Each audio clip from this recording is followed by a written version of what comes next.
क्या कुछ रणनीति है? निश्चित तौर से आज आदिवासी अपना हक अधिकार अपनी पहचान सरना कोट की लड़ाई वर्षों से संघर्ष करता आ रहा है। हम लोगों ने बहुत सी लड़ाइयाँ लड़ी।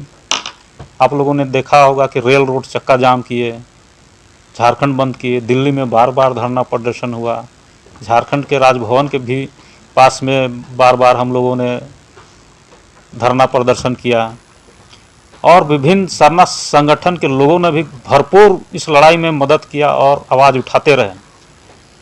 और 15 नवंबर को आदरणीय प्रधानमंत्री नरेंद्र मोदी जी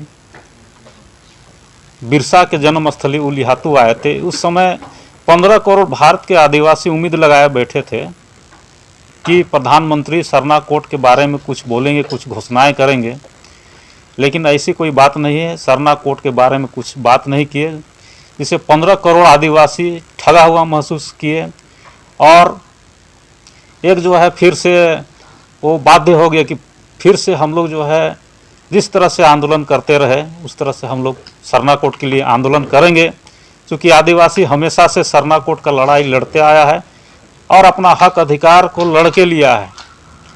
तो आदिवासी जानता है कि सरना मतलब संघर्ष क्या है और संघर्ष के दम पे ही हम लोग सरना कोट लेने का मन बनाए है। अगले बार के चुनाव में हम लोगों ने सरना कोट नहीं तो वोट नहीं का नारा दिया था और एक डीआईजी ग्राउंड जो बरियातू में है उसमें एक बृहद कार्यक्रम किया था।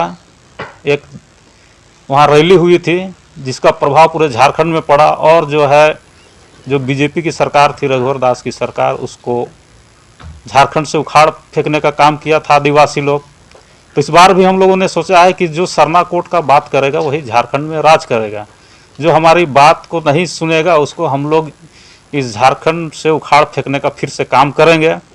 और हम लोगों ने जो है 25 जनवरी 2024 को एक बृहद मोरहाबादी मैदान में सरना कोट का रैली का आयोजन करने का विचार किए हैं और इस बीच में हम लोग विभिन्न जिलों में दौरा करेंगे और सरना कोट के बारे में, आदिवासियों का अपना अधिकार के बारे में जागरूक करेंगे। और 25 जनवरी 2024 को बृहद एक रैली होगा और एक आगाज होगा, एक शक्ति प्रदर्शन होगा और हम लोग बता देंगे सरकार को कि आदिवासी जो है अपना हक अधिकार लड़ के लेने जानते हैं।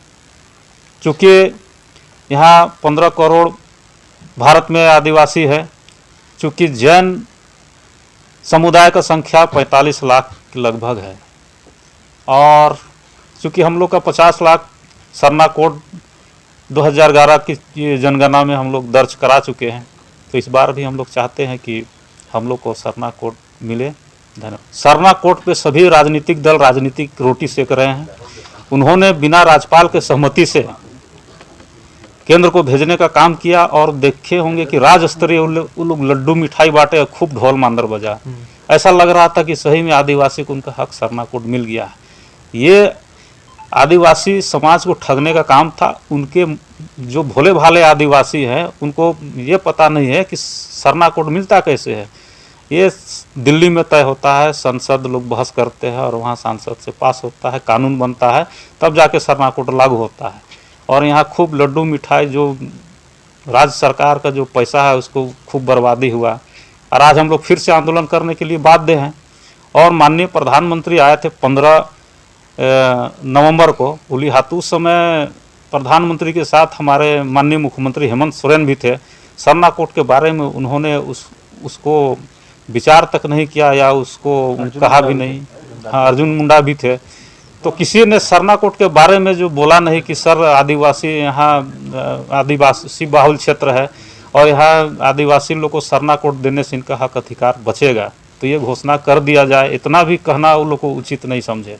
इसलिए हम लोग मान गए हैं कि अब जान गए हैं कि अब हम लोग आदिवासी को लोग ठग रहा है, अब हम लोग ठगाने वाले नहीं है। इसीलिए हम लोग लोगों तक जाएंगे, गांव-गांव तक जाएंगे और जो सरकार, जो राजनीतिक पार्टियां का जो विचारधारा है उसको बताएंगे और जो हम मैनिफेस्टो में जो सरना कोट का जो लागू करेगा, चुनावी मैनिफेस्टो में सरना कोट को जो जोड़ेगा उसको हम लोग सपोर्ट करेंगे।